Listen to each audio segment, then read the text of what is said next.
students of B.Ed first year, session 2019 to 21, paper 2, C2, School of Philosophy, Marcy, Unit 3, lecture 26. This is the last class on Marcy. यह मार्क्सवाद पर अंतिम class है। इसके पहले भी 2 क्लास हो चुका है। इस पर आंसर ई तक हो गया। उसमें एफ से शुरू किए हैं शिक्षण विधियां। शिक्षण विधियां में है वैज्ञानिक विधि को कार्ल मार्क्स सीखने सिखाने की सर्वोत्तम विधि मानते हैं। आज भी मार्क्सवादी देशों में शिक्षा क्षेत्र में प्रयोगशाला विधि और कार्यशाला विधि का विद्यालयों में प्रयोग किया जाता है। मार्क्स के अनुसार शिक्षण विधि क्रिया केंद्रित होनी चाहिए, वर्क सेंटर्ड होनी चाहिए और शिक्षा एवं उत्पादन साथ साथ चलना चाहिए। क्या कहना था कि बच्चे शिक्षित भी हों और उत्पादन कार्यों में भी वे हाथ बटावें। तो ये मानते थे कि शिक्षा एवं उत्पादन दोनों एक साथ चलने चाहिए।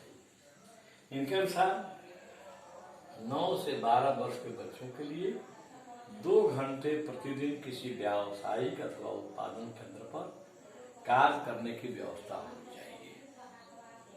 जिनका उम्र 13 से 14 वर्ष है उनके लिए 4 घंटे प्रतिदिन किसी व्यावसायिक अथवा उत्पादन केंद्र पर जाकर काम करना चाहिए। जिनकी उम्र 15 से 17 वर्ष के हैं, जो किशोर हैं, उनको 6 घंटे प्रतिदिन किसी व्यावसायिक या उत्पादन कार्यों पर उत्पादन केंद्रों पर जाकर कार्य करना चाहिए। जी अनुशासन, ये वैयक्तिक स्वतंत्रता के समर्थक हैं, परंतु सामाजिक जीवन में अनुशासन के महत्व को स्वीकार करते हैं। आधुनिक साम्यवादी देशों में मार्क्स के अनुशासन का आज जो अर्थ लगाया जाता है वह एकदम विपरीत है। यानी इन साम्यवादी देशों में, मार्क्सवादी देशों में आज अनुशासन इतना कठोर है कि वे की वैयक्तिक स्वतंत्रता का ही एक प्रकार से लोप हो जाता है। नेक्स्ट, शिक्षक। मार्क्स के अनुसार शिक्षक को सर्वहारा वर्ग के हितों के रक्षक होना चाहिए। उसे शोषण के विरुद्ध आवाज उठाने वाला व्यक्तित्व होना चाहिए। उसे छात्रों में परिश्रम के प्रति आस्था उत्पन्न करने वाला होना चाहिए। उसे समानता की भावना से परिपूर्ण होना चाहिए। यही 4 चीजें शिक्षक में के अनुसार चाहिए।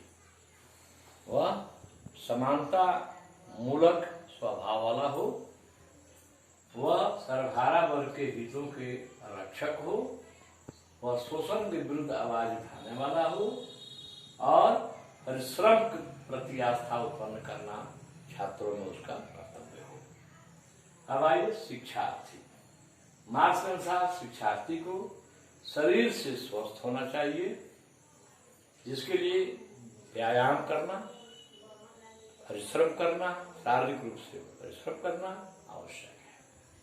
दूसरा, शारीरिक श्रम में छात्र को आस्था होनी चाहिए। छात्र की आस्था शारीरिक श्रम करने में होना चाहिए। श्रम का आदर करना चाहिए, श्रम का अनादर नहीं करना चाहिए। तीसरा, सांस्कृतिक एवं धार्मिक पूर्वाग्रहों से मुक्त।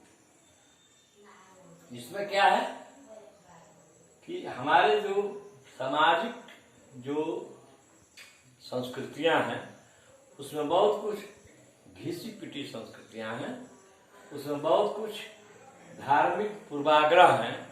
तो उससे छात्रों को मुक्त रहना चाहिए। धर्म को इन्होंने अफीम की संज्ञा दी।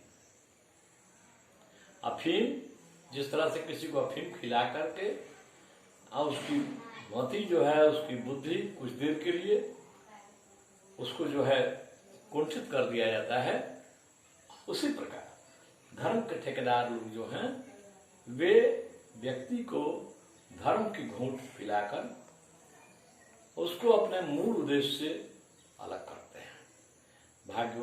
भाग्य के नाम पर, कर्म के नाम पर, भाग्य के नाम पर वे इतना ज़्यादा हावी हो जाते हैं कि कर्म को ही भूल जाते हैं। इसीलिए मनुष्य, इनके अनुसार, मार्क्स के अनुसार, मनुष्य जो है वह कर्मशील है और कर्म के द्वारा अपने भाग्य को भी बदल सकता है। यही मार्क्स वाक्य है कि अफीम, धर्म जो है वह अफीम है, अफीम के संग होती है। धर्म के जो ठेकेदार हैं वे व्यक्ति को भाग्यवादी बना देते हैं। इसीलिए उसने अपने पाठ्यक्रम में आगे बताएंगे, पाठ्यचर्या में धर्म और धार्मिक संदर्भ के लिए कोई स्थान नहीं दिया है। नेक्स्ट है शासन के आदेशों का पालन करता छात्रों को होना चाहिए। जो शासन का आदेश हो उसे वे स्वेच्छा से पालन करें। नेक्स्ट है विद्यालय। इनके अनुसार विद्यालय को नवीन विचारधारा का दूत होना चाहिए। केवल पारंपरिक रूढ़ियों और अंधविश्वासों या घिसी पिटी शिक्षण विधियों का केंद्र नहीं होना चाहिए। विद्यालय को नवीन विचारधारा का दूत होना चाहिए।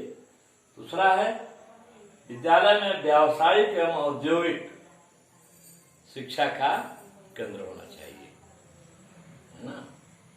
व्यावसायिक कहेंगे प्रोफेशनल, औद्योगिक शिक्षा इंडस्ट्रियल एजुकेशन। तीसरा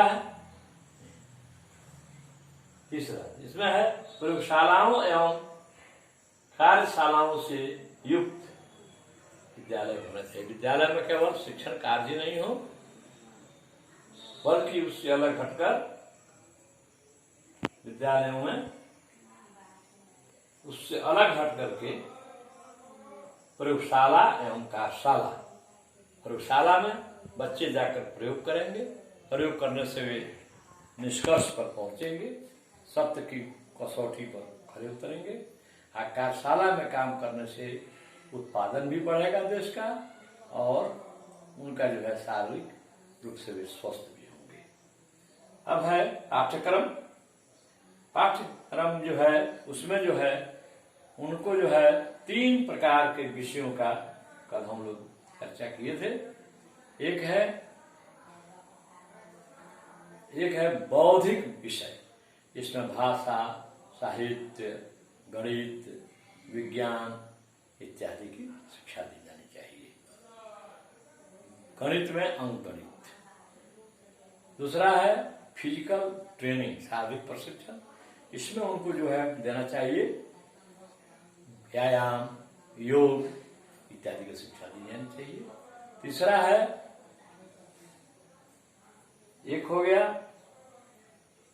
बौद्धिक शिक्षा, दूसरा हो गया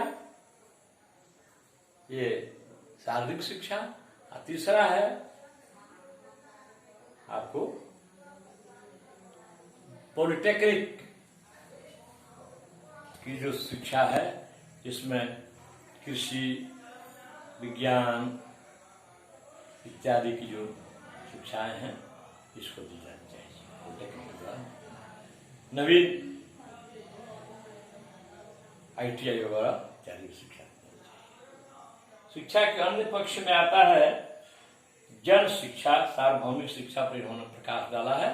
जन शिक्षा है कि प्रत्येक आदमी को शिक्षा प्राप्त करने का अधिकार हो।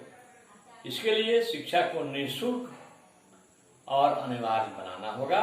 जितने भी साम्यवादी देश हैं आज भी उनमें निःशुल्क एवं अनिवार्य प्राथमिक शिक्षा की व्यवस्था की गई है। दूसरा है स्त्री शिक्षा। स्त्री शिक्षा के बारे में भी ये बहुत अधिक चिंतित थे। इनका कहना था कि स्त्री और पुरुष, चूंकि संसार को चलाने के लिए दोनों की आवश्यकता है, इसलिए दोनों को समान रूप से सुशिक्षित करना चाहिए। इनका कहना है कि किसी भी समाज का स्तर इस बात से ज्ञात होता है कि वो समाज में नारियां या स्त्रियां कितनी पढ़ी लिखी हैं। तीसरा है व्यावसायिक एवं औद्योगिक शिक्षा। प्रत्येक विद्यालय में प्रत्येक विद्यार्थी को व्यावसायिक एवं औद्योगिक शिक्षा प्राप्त करना चाहिए। निष्कर्ष है, यद्यपि मार्क्सवाद मूलतः एक सामाजिक चिंतन है जो उत्पादन प्रणाली पर तथा सर्वे भवन्तु सुखिनः पर आधारित है, यद्यपि यह प्रमाण तथा मानव जीवन की स्पष्ट व्याख्या करने में असमर्थ रहा है, फिर भी इसका द्वंद्वात्मक भौतिकवाद डायलेक्टिक मटेरियलिज्म का प्रतिपादन मानव के भौतिक विकास में सहयोगी रहा है। धन्यवाद।